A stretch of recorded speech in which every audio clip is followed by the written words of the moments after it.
¿Qué tal? ¿Cómo les va? Muy buenas noches. Bienvenidos a Derechos Reservados. Les saluda Carlos Montero. Hoy vamos a hablar de un tema que a mí realmente me apasiona y les soy sincero, desconozco bastante. Son los medios digitales. Y ustedes saben que las noticias hoy en día en los medios digitales son más buscadas que en los medios tradicionales. Entonces, durante esta hora, creo que tanto ustedes como yo vamos a aprender muchísimo con nuestro invitado. Es un joven periodista que conoce a la perfección, pese a que él me dijo fuera de cámara que también está aprendiendo sobre este nuevo mundo maravilloso de la era digital. Vamos a ver quién es. Ustedes lo conocen, al señor Luis Eduardo Vivanco. Vamos a ver este video primero. Luis Eduardo Vivanco, periodista y escritor lojano, es licenciado en Comunicación en la Universidad de las Américas y máster en Periodismo en Diario El País de España. Trabajó en Diario La Hora por 11 años como reportero, coordinador, jefe de información y editor general. En el 2013 publicó el libro Que te vaya bonito, en el que recoge sus artículos de opinión publicados en Diario La Hora. Es muy activo en redes sociales, por lo que apostó por un nuevo formato de entrevistas políticas con humor a través del YouTube, al que llamó Castigo Divino, que también es el nombre de su libro que recoge las participaciones más destacadas. Es fundador y director de la plataforma digital La Posta. Ahora sí le damos la bienvenida al señor Luis Eduardo Vivanco. Con alegría, un gusto, encantado. 5 copas de vino. 5 copas de pero vino, tenemos té y tenemos... El señor pidió agua. Sí, sí. ¿Qué me extrañó? ¿Puedo sobrevivir con agua? No, porque no sabía que había cómo pedir vino. Entonces apunté al agua. Te cuento algo, Luis Eduardo. Me fascina el tema de las nueva forma de comunicarnos de otras plataformas digitales. Tú estuviste del lado donde yo me encuentro, que son las plataformas tradicionales, la radio y la televisión, y diste el salto a este mundo para muchos desconocidos. Contanos cómo fue esa transición. Como bien dices, yo tuve como 10 años de escuela de periodismo de papel, que yo le llamo, de periodismo impreso, de horas de cierre, de segundas ediciones, de esperar hasta imprimir o parar la rotativa cuando hay alguna noticia importante. Y esa es mi escuela, la respeto, la admiro, la quiero mucho. Pero yo empecé a sentir, paralelamente a esto, yo empecé a hacer mi programa de entrevistas en YouTube. La coyuntura en ese tiempo era la ley de comunicación también y las restricciones a la prensa en Ecuador. Entonces yo encontraba de que en YouTube, porque el internet no estaba regulado, podía ser absolutamente libre, me divertía más y empecé a generarse un público muy interesante que en realidad me sorprendió, que estaban necesitados de esta información libre, desenfadada, con un vino, un chiste, hasta una mala palabra por ahí. Y me di cuenta de que el nivel de consumo de los contenidos a nivel digital eran importantísimos. O sea, llegaban a tener entrevistas que llegaban a ser vistas por 200,000, 300,000 personas. Y decía, bueno, eso es mucho más del alcance que muchas veces podría conseguir con una entrevista en papel. Pero precisamente a mí lo que converso con colegas nuestros y demás, que es fabuloso la gran cantidad de seguidores que podemos tener en un canal de YouTube, que podemos tener en nuestra cuenta de Facebook o Twitter. Pero tú que vienes de los medios tradicionales necesitan publicidad para sobrevivir.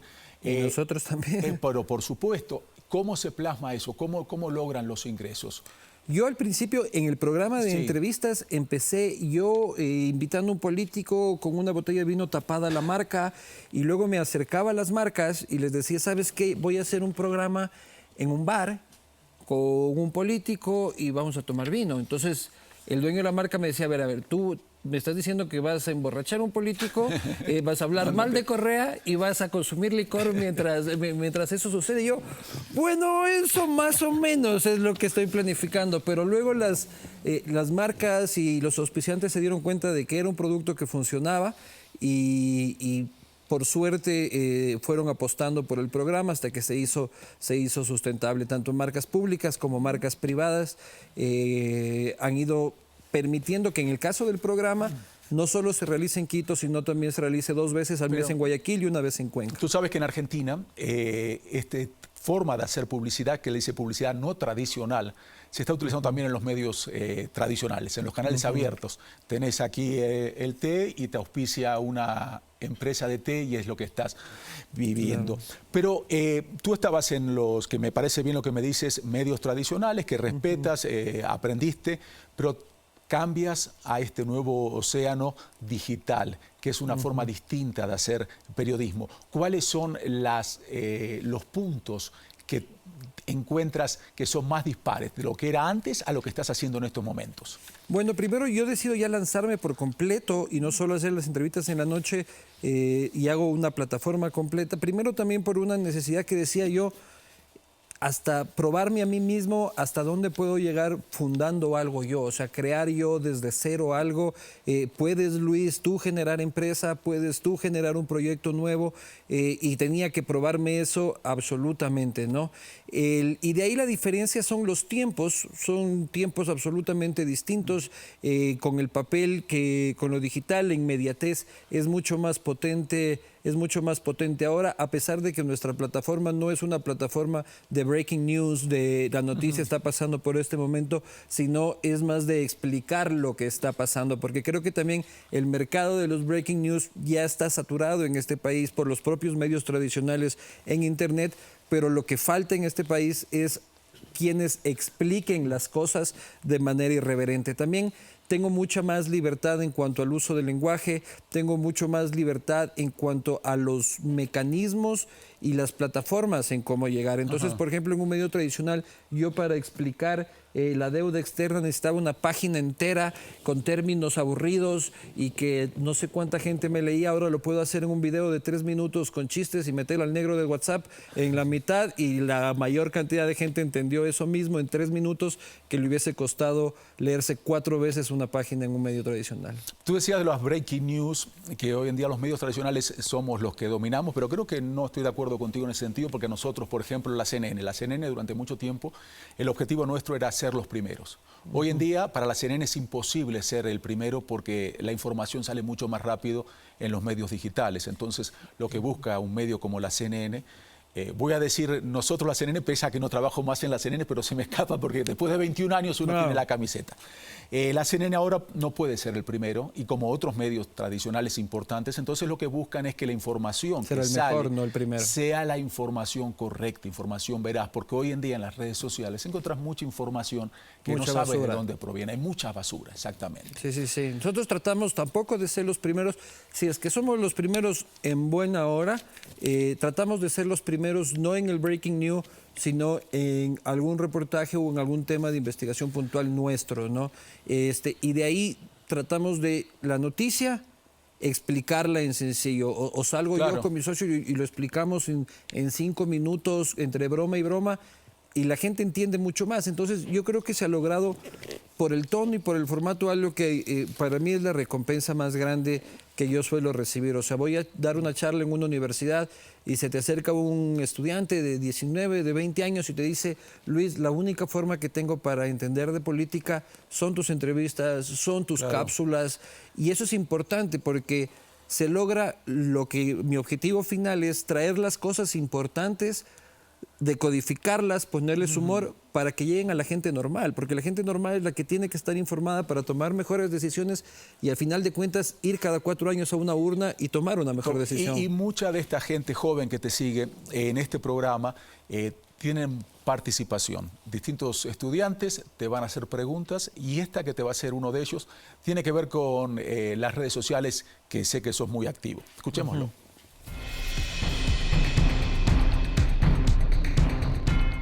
¿Cómo ve usted el rol del periodista del siglo XXI?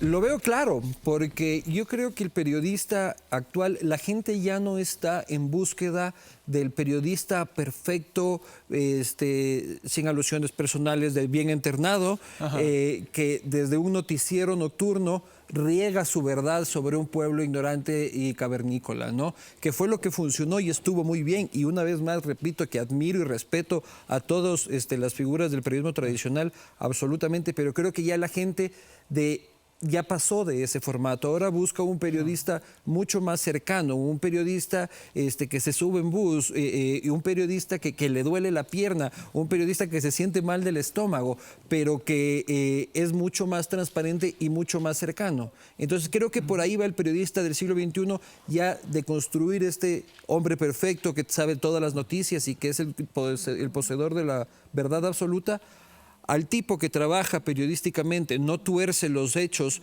porque trabaja periodísticamente, pero es un humano. Pero Luis, mira lo siguiente, en cuanto al periodismo, yo lo veo de esta manera, hay dos formas de hacer periodismo. Está el periodismo tradicional, el periodismo que se limita a dar la información, y hoy en día hay muy buenos periodistas que son periodistas de opinión. Te dan tu opinión y tú lo escuchas y sabes la tendencia de este periodista y sabes por dónde va. En cambio, hay otros periodistas que creo que es el estilo mío, que es trato, informativo puro, dar la información y que la gente saque sus propias conclusiones. Tú eres un periodista de opinión y la gente sabe para dónde pateas. Sí, a pesar de que también en este país equivocadamente se piensa que los periodistas no tienen todos estos conceptos anacrónicos y absurdos de la objetividad y de la imparcialidad que en cualquier país normal del planeta Tierra ya se archivaron hace tiempo. Aquí la gente y las audiencias siguen pensando de que uno como periodista no siente, no vive, no es hincha de un equipo, no tiene afecciones o simpatías personales. Yo en cambio creo que tanto desde lo informativo como desde la opinión tiene que haber un sinceramiento editorial como un tema de sinceridad editorial, que la gente sepa igual, porque la información también la puedes dar desde cierto enfoque y desde cierta una línea editorial. Me explico, en Estados Unidos nadie se escandaliza porque el New York Times sea cercano a los demócratas y el Wall Street Journal sea cercano a los republicanos, pero saben que que esos periodistas que están desde esa vereda del mundo trabajan los datos informativos también de manera profesional, no los tuercen, pero están trabajando de esa vereda del mundo. Yo de la forma que lo veo, Luis, vamos a hacer una muy breve pausa, pero te quiero decir la forma que lo siento, como te dije, que soy periodista de las noticias, de facts, como le dicen en Estados Unidos, es que todos tenemos una ideología política, todos vamos a votar cada 4 años, lo mismo que los estudiantes. ¿Pero eres de Boca o eres de River? ¿Qué equipo eres? Yo soy de Boca y de aquí soy del Barcelona, del Guayaquil, claro. Los del Emelec no me quieren. Pero lo que yo trato, si tengo que dar una información, es que mis convicciones políticas, que sí las tengo, no interfieran en la forma que le voy a informar a la gente. Claro. ¿Me explico o no me explico? Sí, que trato de hacer lo más aséptico posible. Suena feo, pero sí. No, ahí perdí rating. Hagamos una muy breve pausa. Cuando regresamos seguimos hablando de este tema que es realmente fascinante. Enseguida volvemos.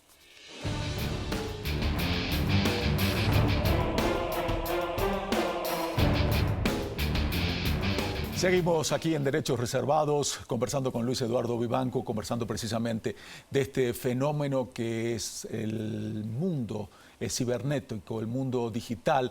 Y en el mundo, hablabas anteriormente, cuando hablabas de la ley de comunicación, la ley orgánica de comunicaciones aquí en el Ecuador. En estos momentos esta ley está en la Asamblea Nacional, se están planificando distintas reformas y la ley menciona cómo es el periodismo justamente en este mundo digital. Quiero compartir con ustedes uno de los artículos y después me gustaría que tú me digas, Luis, qué es lo que opinas y de qué manera nos puede ayudar a ustedes que trabajan en este medio esta ley orgánica de la comunicación. Es el artículo 4, lo ponen. Ley Orgánica de Comunicación. Artículo 4. Contenidos personales en Internet. Esta ley no regula la información u opinión que de modo personal se emita a través de Internet. Esta disposición no excluye las acciones penales o civiles a las que haya lugar por las infracciones a otras leyes que se cometan a través del Internet. Tú que eres de poner las cosas simples, el artículo 4 está complicado para explicar. Tú que tienes ese poder de síntesis, ¿cómo lo describirías? ¿Qué es lo que quiere decir el artículo 4? Lo que está diciendo es de que la ley de comunicación no puede regular lo que hacemos nosotros en nuestras redes sociales. Nosotros, Juan Pérez, Marta, lo que sea. O sea, tu cuenta de Facebook, tu cuenta de Twitter, tu cuenta de Instagram no está regulada por esta ley. Pero eso no quiere decir de que tú a través de Twitter puedes decir, Carlos, te voy a matar. ¿Ya? porque eso ya infringe otras leyes, que en este caso es el Código Penal. Y eso yo creo que debería ser la normativa general de la comunicación. O sea, yo creo que si es que yo en este canal de televisión o en cualquier otro medio de comunicación injurio, calumnio a alguien o amenazo a alguien directamente, a mí lo que me tendría que aplicar son las leyes civiles, incluso no creo que ni las leyes penales, creo que las leyes civiles, en el caso de injuria, en el caso de calumnia, en el caso ya de una amenaza de muerte, lógicamente la ley penal. Yo en realidad mi posición es de que la ley de comunicación no debería existir. Yo sé que no es el consenso mayoritario ahora, así que me conformo con las reformas. De eso me interesa que hablemos más adelante, de la importancia de esta ley. En cuanto a la información pública en medios digitales, quiero que ahora compartas, tenemos una pregunta del licenciado Villegas sobre este tema y después ampliamos.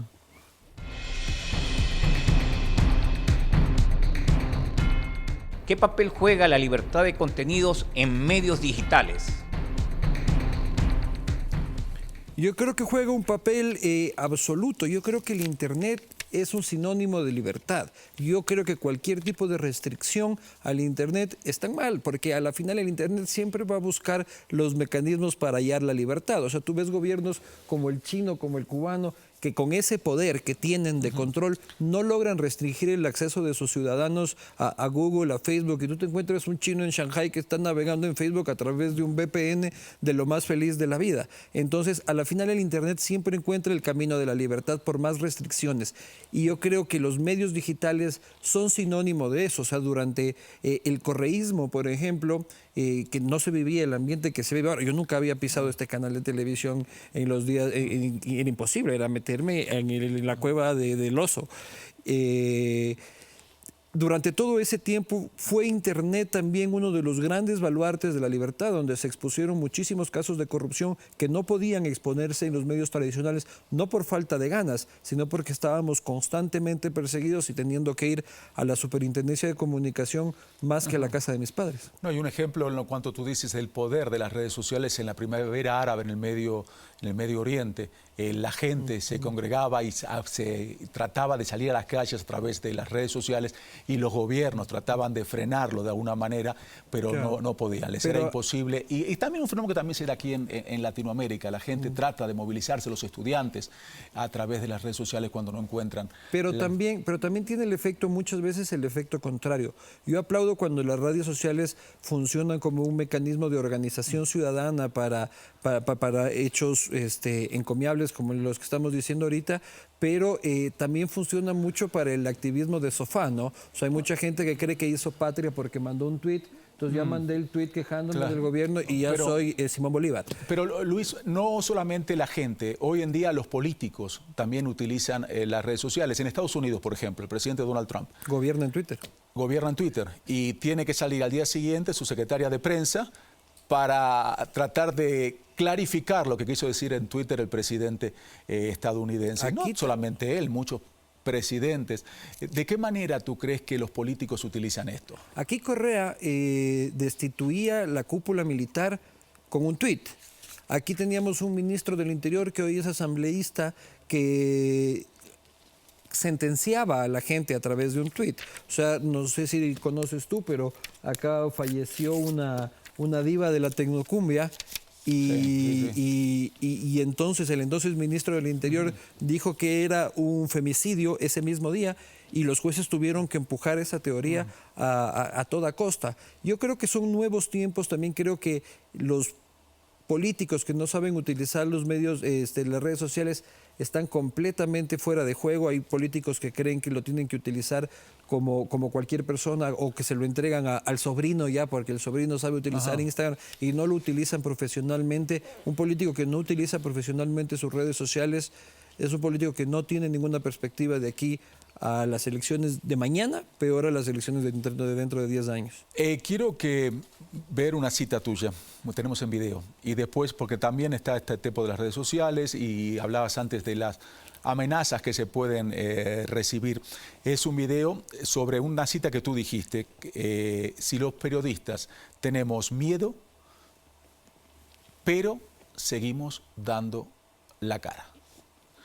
Tú sufriste amenazas. Viendo así se ve así como de prohombre, ¿no? Así apergaminado y todo. Sí, ¿no? Claro, me siento Una bien. condecoración te vamos a dar después de esto.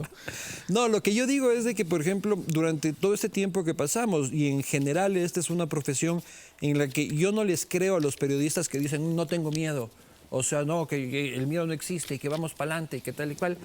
Eso es mentira, eso te están mintiendo en la cara. O sea, los periodistas lógicamente tenemos miedo. Lo que hacemos es un proceso de vencer ese miedo para seguir trabajando.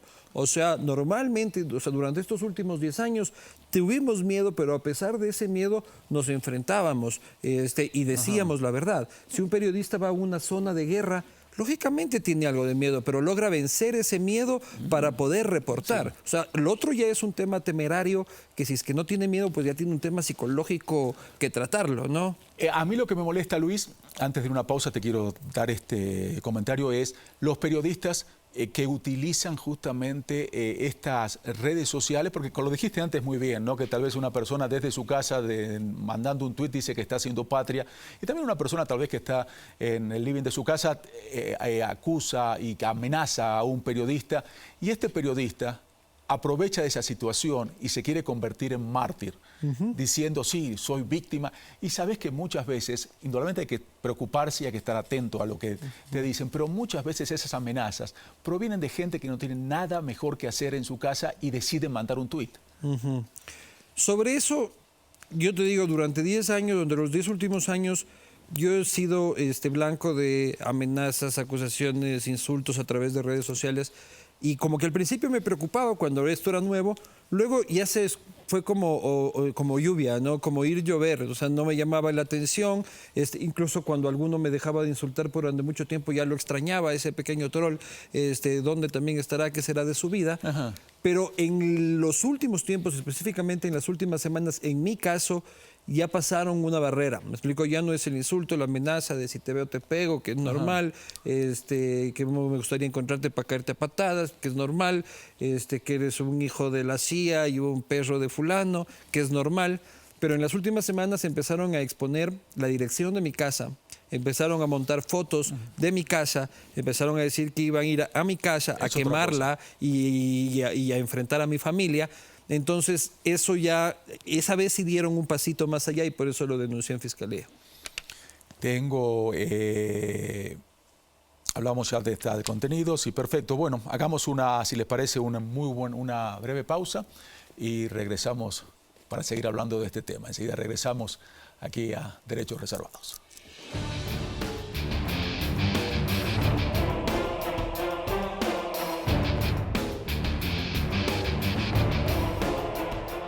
Continuamos en Derechos Reservados. Luis, me gustaría hablar de tu adolescencia. Todos cambiamos, todos vamos avanzando y nos vamos transformando. Tú fuiste a estudiar a Estados Unidos. Sí. Antes de ir a Estados Unidos, fue pésimo, pero sí. ¿Cuánto tiempo estuviste? Iba a estar un año, pero solo estuve 8 meses por desencuentros con los estadounidenses. ¿Desencuentros con los...? Sí, ¿Qué pasó? Se cayeron las Torres Gemelas. Fue el 11 de septiembre, sí. claro. Yo, cuando tenía 18 años, yo era absolutamente de izquierda, o sea, con el pelo hasta la cintura y convencido lector de la doctrina revolucionaria. Y mi viejo me mandó a Estados Unidos para que se me quite lo comunista. Para eso te mandó tu papá. Claro, o sea, para ver que vea otras cosas, a ver si es al imperio te mandó entonces. A ver si es que el niño reacciona. Sí, sí. Y fui allá, se cayeron las Torres Gemelas y todo se fue al carajo. Pues, o sea, y yo en la clase comenté que, bueno, que está muy mal, pero lo que pasa es que ustedes también tienen que rever su política internacional, que ni sé qué. Te cayeron zapatos por todos lados. Sí, entonces ahí ya se complicó esa relación y me tocó volver antes de hora. ¿Y ahí fue cuando decidiste ser periodista? No, yo volví al Ecuador sin saber qué hacer, con la familia decepcionada porque había ido a un viaje de un año que duró 8 meses. Pero tu papá feliz porque tus ideas de izquierda y demás... No, volví peor. Volviste más izquierdoso. Volví peor. Sí. Claro, volví con estos gringos que veten, que dicen que no entienden nada. Volviste tal y peor, cual. sí. Entonces de ahí le dije a mi padre de que no, de que necesitaba un viaje de recogimiento y reflexión. Agarré mi guitarra, agarré mi balón de fútbol, agarré mi mochila y me fui hasta Bolivia caminando y tocando en los buses y tocando en las plazas y y tratando de convivir con los indígenas. Tipo el Che. O sea, hay un che che barato, un che. un che ahí pirata. Y bueno, volví y luego empecé a ver qué hacía, porque no tenía realmente una vocación desde niño de qué es lo que iba a hacer. Sabía que era bueno para contar historias, sabía que era bueno para comunicarme. Fui a dar y dije, bueno, periodismo, me encanta la política, me encanta comunicar, entonces por ahí va, periodismo político. Y me di cuenta de que en realidad, por suerte, le atiné al gordo porque no me veo haciendo otra cosa. Y de ahí me fui curando del comunismo mientras tuve que ir trabajando. Entonces, cuando ya me di cuenta que hay que trabajar... El periodismo fue el que te curó tu ideología, dejaste de izquierda, pasaste a ser de derecha, ahora te consideras... Claro. Hoy en día, ayer me estaba diciendo alguien que me resultó muy interesante. En estos tiempos que vivimos tan polarizados en Ecuador, esta persona me decía, nos sentimos todos en la obligación. ¿Cuál es nuestra postura? ¿Dónde estamos parados? Si estamos parados en la izquierda, si estamos parados en la derecha. Yo soy de izquierda o de derecherda. O sea, a mí ya las clasificaciones del siglo XIX inglesas me parecen completamente anacrónicas. Me parece que hay ladrones en la derecha, ladrones en la izquierda. Me parece que hay cosas buenas del un lado y del otro. Y me parece que a nosotros ya, a la gente de mi generación, esas clasificaciones no tienen ningún sentido, ¿no? Justamente hablaba con una persona este sábado y me quería obligar a clasificarme como liberal, porque tú eres liberal. Y yo, o sea, aquí el liberalismo de este país está bien pegado a la derecha, bien pegado al conservadurismo. A mí me parece que debe haber matrimonio homosexual, a mí me parece que se debería legalizar la marihuana para uso recreacional. O sea, que tampoco puedo ser tan de allá.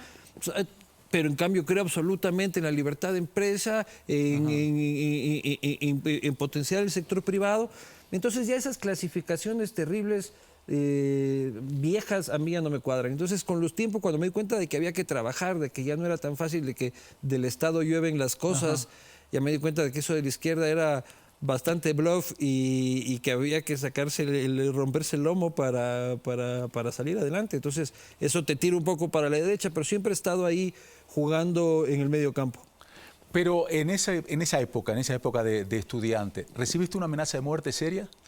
De estudiante, yo entré ya a ser parte de una unidad de investigación en un periódico. Siendo estudiante. Siendo estudiante. Sí. Y ahí iniciamos una investigación de una red de trata de menores de edad, de prostitución de menores de edad en la ciudad. Y ahí trabajábamos coordinadamente con la fiscal y con un policía especializado en niñas y adolescentes, y la amenaza llegó a la fiscal diciendo de que pare la investigación, que saben que están trabajando con este periodista y están trabajando con este policía. Entonces la fiscal nos llamó en ese tiempo y nos dijo, hey, tenemos este problema.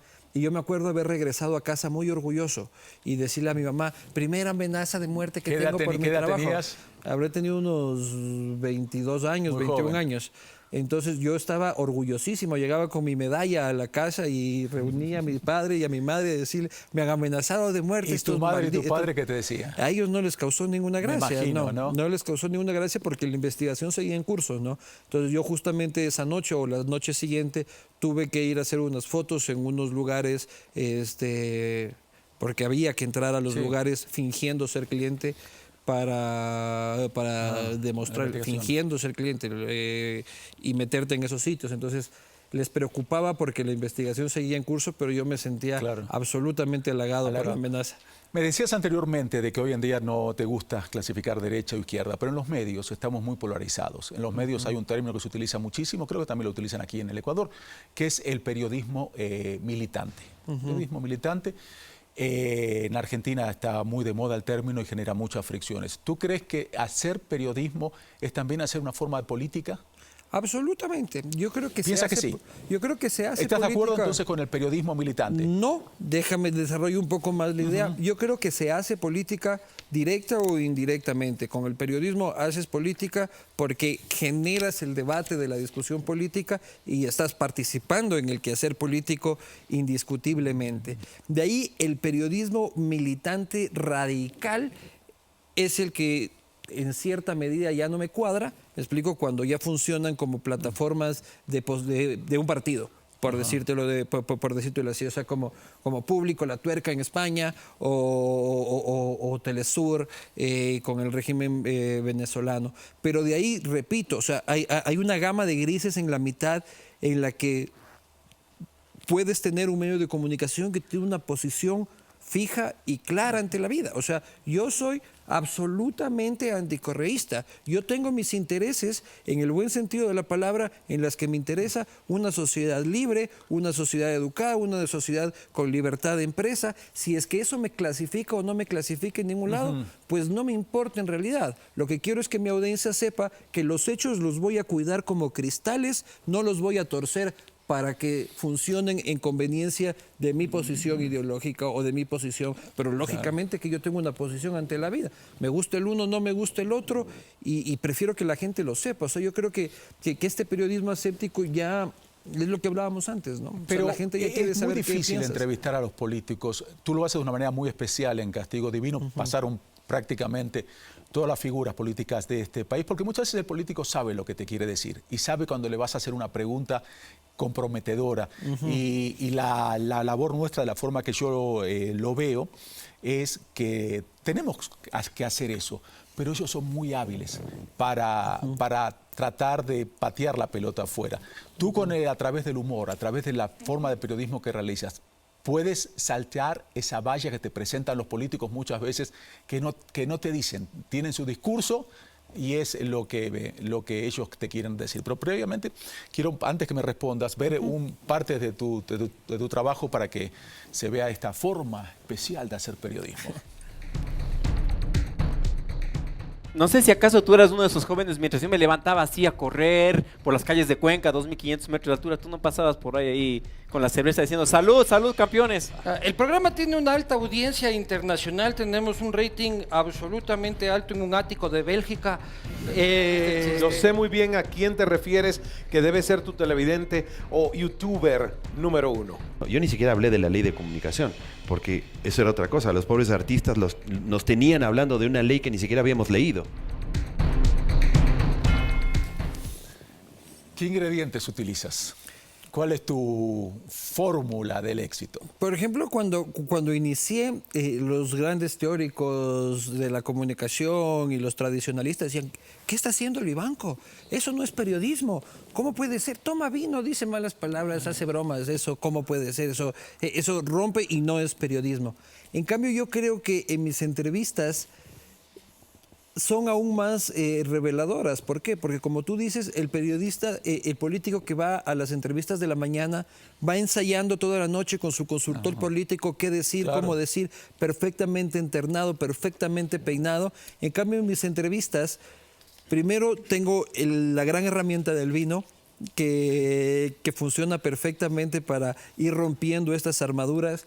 De ahí el tema del humor. El humor es una herramienta tan maravillosa porque desarma al otro y al que se cree que está acá lo pone a tu misma altura. Entonces, el alcalde de Guayaquil es una figura casi mitológica ya en la ciudad de Guayaquil, ¿no? Entonces, se sienta al lado, se toma un whisky y le pregunto si ha fumado marihuana. Entonces, el gran tótem de la política baja y te habla como es, ¿no? Entonces, eso me permite bucear mucho más en la realidad, en la verdadera personalidad de mis entrevistados, y así la gente puede ver un político más real, un político que está contando sobre sus travesuras y sus aciertos, y que deja de lado, porque cuando empiezan a darme el discurso típico, que ya me lo sé de memoria, de que hay que construir con las bases, que ni sé qué, yo justo les digo, esa pendejada no me digas. Pero te pasó que, hablas del alcalde de Guayaquil, pero de otra figura así tradicional y muy manejada en este negocio,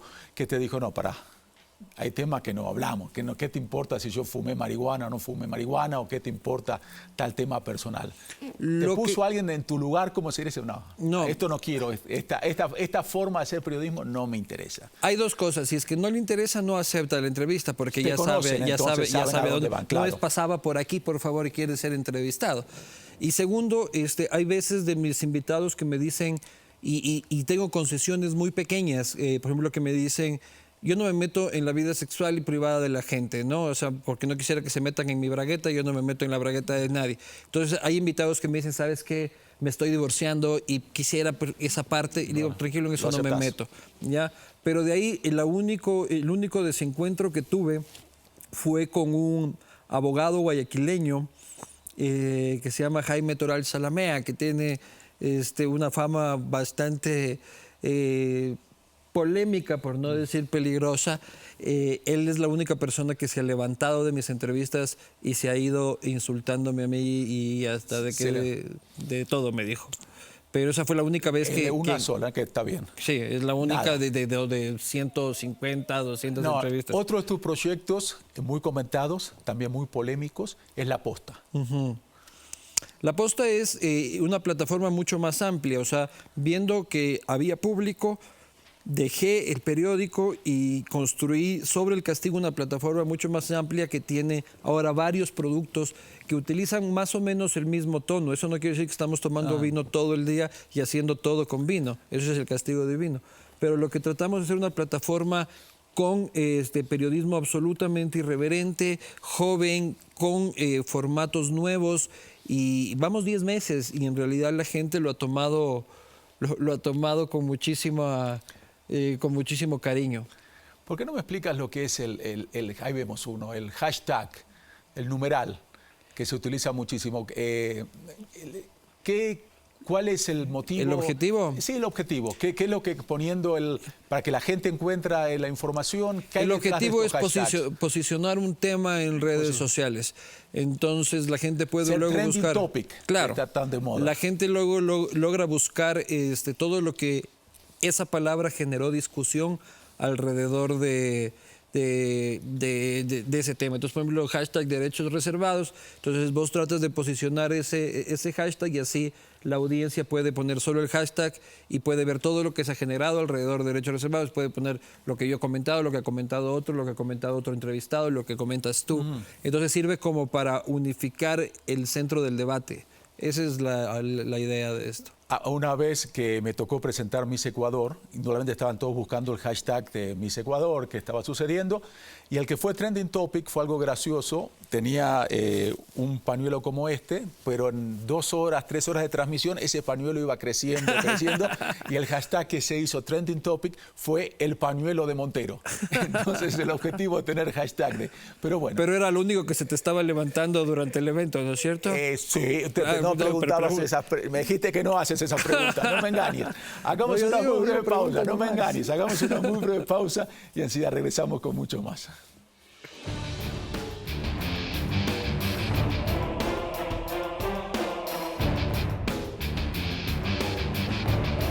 Vamos a hablar en estos momentos de la Ley Orgánica de Comunicación, que me decías, Luis, que tú crees que no se necesita una ley de comunicación, pero la Ley Orgánica de Comunicación otorga derechos para el libre ejercicio de la comunicación. Tengo varios artículos que me gustaría compartir contigo, pero si el tiempo es un tirano.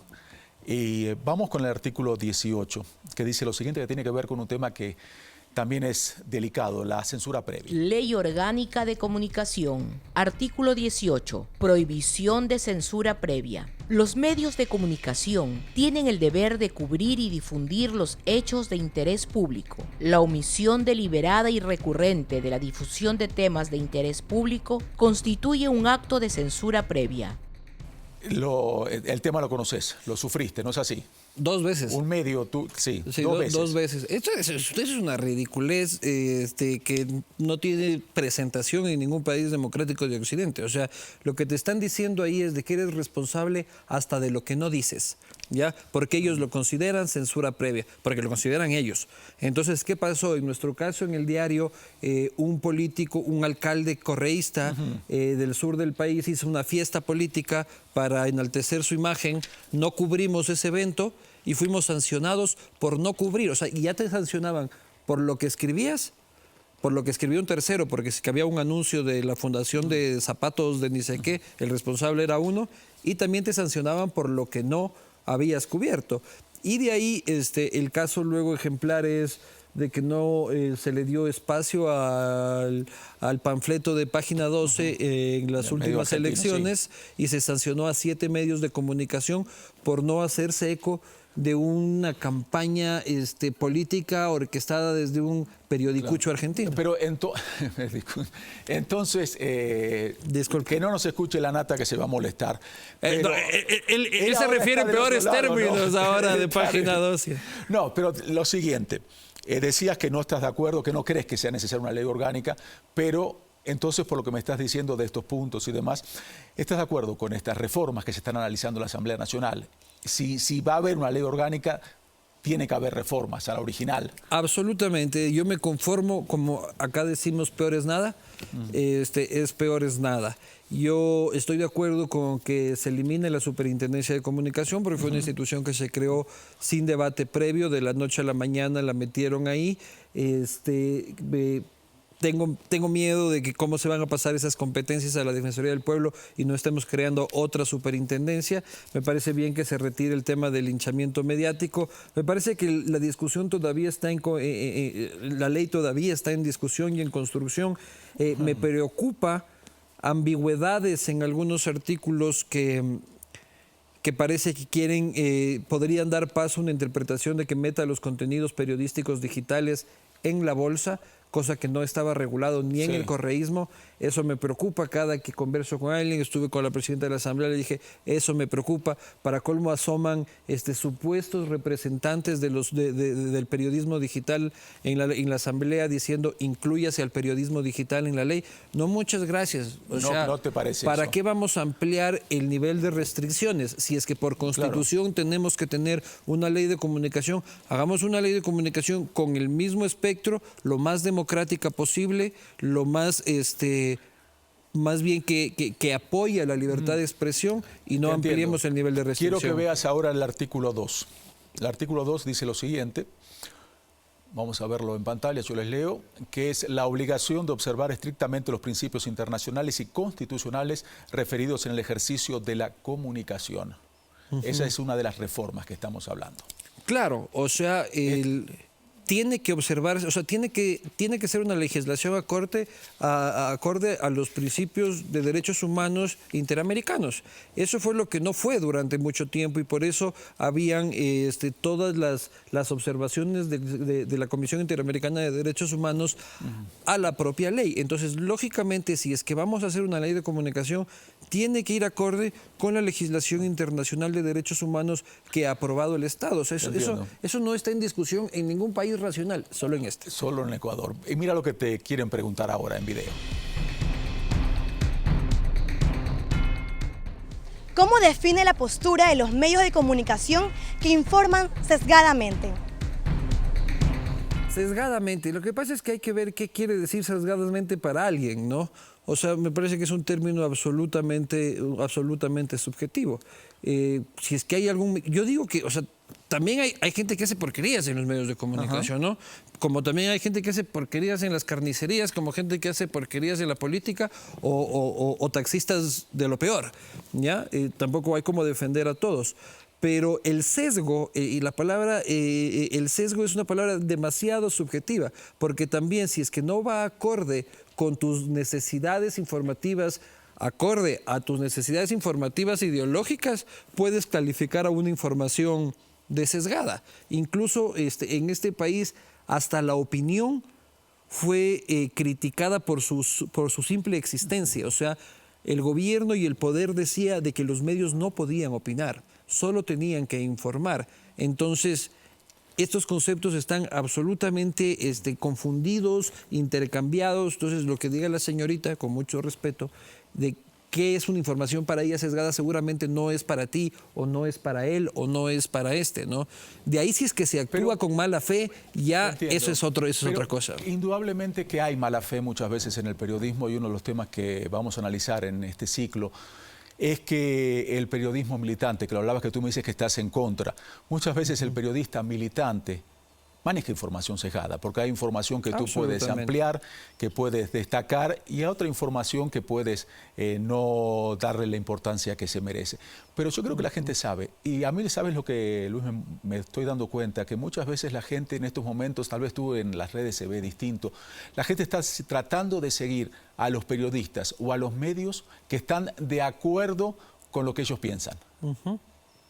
Entonces, tal vez, claro, ves al otro medio como un medio sesgado, pero tal vez el medio que tú sigues también te da información sesgada, pero como está de acuerdo a lo que tú piensas, tú se lo permites.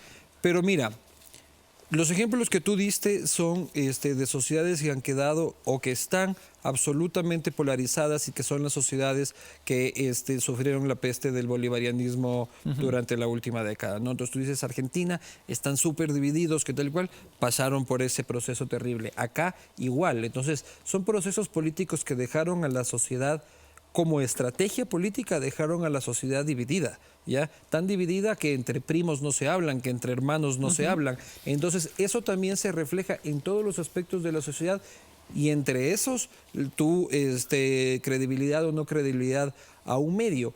Pero de ahí, en procesos mucho más light, políticos, también sucede, ¿ya? O sea, también sucede que en España tienes la razón. Entonces, el periódico La Razón, si es que yo soy de derecha medio extrema, pues me voy a comprar La Razón. Si es que soy medio socialdemócrata, me voy a comprar El País. Si soy medio monarquista, monárquico, voy a comprarme el ABC. ¿No hay periodistas independientes entonces? Yo creo que no existe independencia porque somos dependientes de nuestras propias convicciones, ¿ya? Otra cosa es de que te esté pasando un sueldo el gobierno únicamente, sea tu única fuente de ingresos y no puedes diversificar. La dices que el gobierno es una fuente, perfecto, que el sector privado sea otra, que el sector industrial sea otra, que ni sé qué. Entonces, mientras más puedas diversificar tus fuentes de ingreso, puedes prescindir de cualquiera de estas fuentes que trate de hacer presión. Lo que pasa es que también se cree que los periodistas tenemos que vivir de likes, de aplausos y de muchos abracitos,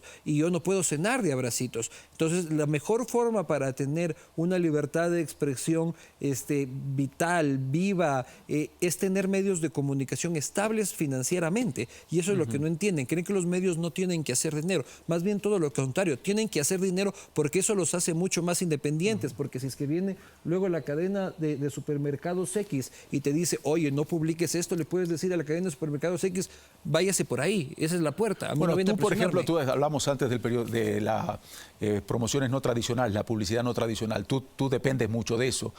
¿Te sientes controlado? Por ejemplo, tienes un muy buen auspiciante que te paga muy buen dinero y tú ves una información que lo podría repercutir. Tú dices, bueno, no vale la pena que yo me pelee con este hombre que me está dando un caudal importante de dinero. ¿De qué manera repercute en tu empresa? Por suerte, porque tú vives de ellos. Sí, por suerte en estos 10 meses no se ha presentado la oportunidad, pero entiendo de que la publicaré. O sea, publicaré la información que afecte a ¿Y qué es lo bueno? Mientras más puedas diversificar, puedes ir donde tu anunciante y decirle, hermano, espero mañana sale esa vaina, lo siento mucho, si es que comprendes que ese es mi trabajo, bien, si es que no lo comprendes, pues retírate. Pero si es que tienes otras patas en la mesa que pueden solventar tu emprendimiento o tu empresa, pero si es que esa es la única pata que está en la que se solventa tu empresa, estás jodido.